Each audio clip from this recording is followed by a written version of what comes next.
Grace and welcome to Tanks Invest, where we talk about investing, finance, and professional development. For today's video, at terms only. The stock we'll talk about today will be Tesla, ticker TSLA. So it's been a while since I last covered equity, especially for Tesla specifically. And with respect to Tesla, is a relatively large part of my position. I currently hold about 1,150 shares of Tesla in my portfolio at the moment. And in the recent time frame, in just this month, we've been up about 19% so far, ever since the sell-off that we're experiencing Q1, Q2 so far, down to about $570. It seems like it's slowly rallying up right now, up to like the $692, up about 5.4% as I'm speaking today. And with respect to the catalyst of driving these massive boom that we've been experiencing this week so far is mainly coming from two news, right? The first one was the Cars.com media affectation that Tesla Model 3 is named to be the top of the chain on the annual American Made Index, the AMI report published by the Cars.com, which is really name it to be the top car in the nation, despite the whole COVID situation they've been enduring for the last 1.5 years so far. And the second news that we got from the Tesla RADA report that came out today, that with the depictions from the publications around Tesla Model S and Y, longer than expected delivery wait time might be an indicator that the demand for Tesla vehicle is so high and so strong that the company might be sold out for the completely Q2 and nearly sold out for completely the Q3 coming up in the near future. Which obviously with these combined positive media affectation drives a lot of buying pressure across the board for Tesla, which is the reason why we've been up for the two subsequent days so far. So the big question is, did we miss the bus? Did we miss the boat, if you may? So I'm going to go through a technical analysis to see if we have completely missed the bus and look at the resistance level that we should be dollar cost averaging at and my price target for you in 2021 as well. So stay tuned, stick around, let's make some money.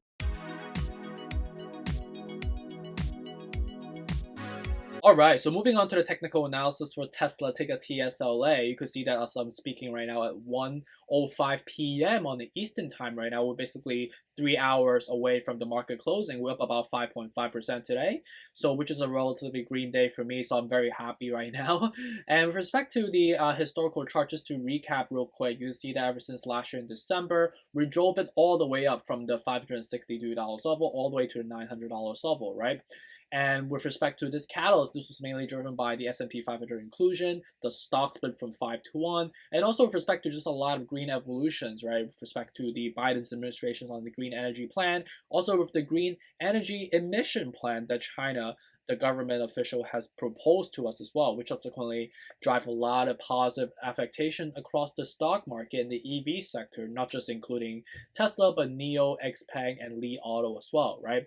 But whatever goes up really, really fast comes down really, really fast, right? And with respect to the sector rotation away from obviously the growth and EV stocks to the recovery stocks, and also with respect to a lot of negative media affectations with respect to Q1 just typically being a down quarter for a lot of automakers, and also on top of the fact with respect to just the chip shortage that we've been experiencing globally speaking, and with respect to a lot of the negative media affectation around the inflationary outlook for the U.S. economy, somewhere around like the Chinese trade tension at the same time, that just a lot of percolations of negative news that's been pushing the stock down, right? And whatever goes up really really fast comes down really fast. And with respect to the technical, you could see the MACD how stretched that was. That subsequently drive to a more of a massive sell-off from 900 to 539 at one point. And ever since that, we've just kind of oscillated in a sideways fashion. And these oscillations of these up down type of motion is mainly driven by the monthly CPI report that we'll be getting on a monthly basis, right? And we have basically a 3 negative consecutive CPI reports so far ever since basically the March time period, and now it's in June, and we're basically almost July now. That in the recent time frame, right, on the recent CPI report, on top of the FOMC meeting that we had recently, with Jerome's depictions on the economical outlook going forward, it seems like the revival of the economy is slowly progressing in the right direction. That foreshadows a lot of growth in the equity side, which subsequently drive up the equity portion. And Tesla is one of the mega stocks in these index on the equity side of the house, right? Especially on the S&P 500, knowing the fact that it got included. And with respect to the large market cap that it has, it subsequently drives some buying pressure across the board, right? And if you knew about the technical analysis, you knew that the reversal was coming. right? And this was basically the bottom that we have formed at the $541 right now, right? So with respect to the two positive news that we got today, the cars.com that we got from yesterday and today with respect to the Tesla Rada news that we also got from the expected demand that that Tesla vehicles basically sold out until Q4 this year. That subsequently drive two consecutive positive affectation to the stock price, right? And that's why we're up so much right now. Collectively, I think we're up about 12% in the 2 days so far, which is a extremely good day for me. So I'm very happy. But however, let's take a look at the resistance level, right? How strong are we right now? Okay, you could see that we have a major gap that will form here, right? You could see that the gap was basically, basically matching what we did basically when we sold down from on the May 10th level when we had that mega crash that crashed down from the 665 all the way to $628 on that very bad day for a lot of equity holders for Tesla, right? And right now, basically, what this is basically matching. And with that positive news that we got, from today from Tesla Rada, we pushed up against that resistance level. So we broke through the first resistance level at the 625, which is the reason why I drew this line here. We also came true with the second one that we drove another pump all the way to 665 that we breached that above to test the level of the 691, which is the level that we have tested. So I cannot believe that the technical analysis is really coming true in all the levels that I've identified so far. So I'm actually shocked myself on how accurate this has been so far. So sorry about that. Anyways, with respect to the level that we are at right now, knowing the fact that this level at the $690, it is a level of substantiveness that we have had before, right? You could see that we have tested a bunch of times here. However, we are highly overbought right now. You could see how extremely overbought we are. We're way above the zone right now. And with respect to RSI, we have been, the cross section has been derated for such a long time now in comparisons to the past. I would say it's kind of matching right now, but obviously with respect to the past, it was a massive consecutive negative media affectation that sold off, right? And this is basically matching the consecutive positive media affectation in the growth stocks, right? And you'll be probably asking me why. Like, why are these news so consecutive, and why does it seem like it's all coming in one versus like one after another? This is a sign of sector rotation. Okay, I think a lot of hedge funds are manipulating the stock by influencing the publications to publish articles at a certain resistance levels so they could dollar cost average at. And I think they have accumulated a lot of positions, a massive one, I would say, at the bottom when we were crashing down while a lot of public investors were selling. They've been accumulating. And now they have confirmed that, you know what, all the institutional investors have bought in enough already. They have enough shares in their holding that they decide to, give the heads up to the publication companies, right? That CNBC, hey, Fox News, hey, Bazinga, or whatever news that these hedge funds decide to tap the shoulder on. That hey, it's time for sector rotation. So, and this is the reason why this news has been happening so consecutively, right? And which further proves my point that whatever news that you see are often old news.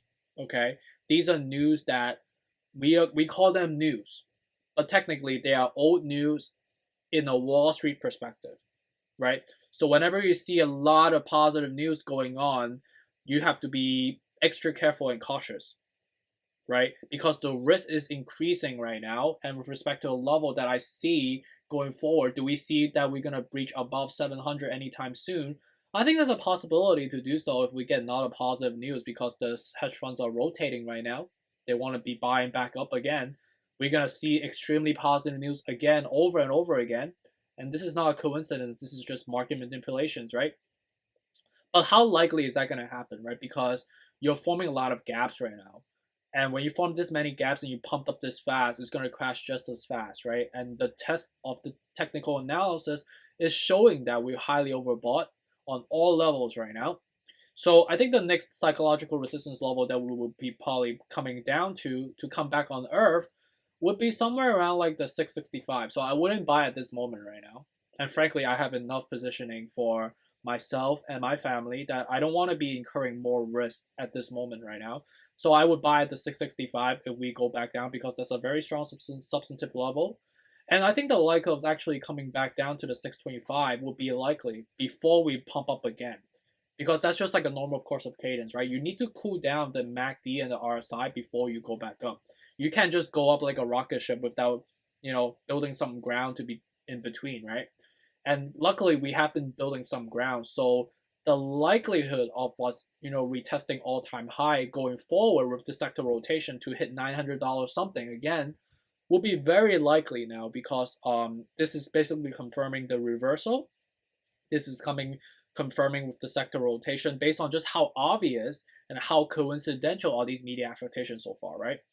So again, right, the 665 would be the first level to buy at. 625 would be another level to buy at. Do we see 573 coming back again? I think the likelihood would be relatively low now, because the hedge funds are in their seats right now. They are ready to take off, and we are taking off slightly right now. But for the rocket to build some stabilization, we need to retest at a certain atmosphere level before we go back up to space. So let's just put it that way, okay? Hopefully this is helpful and give you more of a execution play-by-play going forward. All right, just to recap on all the numbers for Tesla with respect to the technical analysis, I think that 65 would be a better number to buy at. I wouldn't chase the pump right now, despite people keep screaming like, oh, we're going to retest 700. But based on the technical analysis, I think the more optimal level in a more of a risk-averse perspective, 665 would be a better number, right?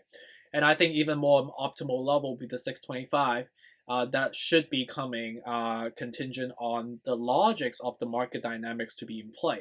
So I think that's even a better opportune price for you to get in. Do we see 575 coming again? I think the likelihood will be relatively low, because the sector rotation is slowly occurring right now, but contingent on obviously no more black swan events, or Jerome Powell doesn't say anything crazy about the economical outlook, which can be a pretty influential market catalyst, right? If we hear something negative like that we could retest, but those are just opportune time for you to dollar cost average, right? And we like that if you're more of a risk mitigator as a stock investor, right?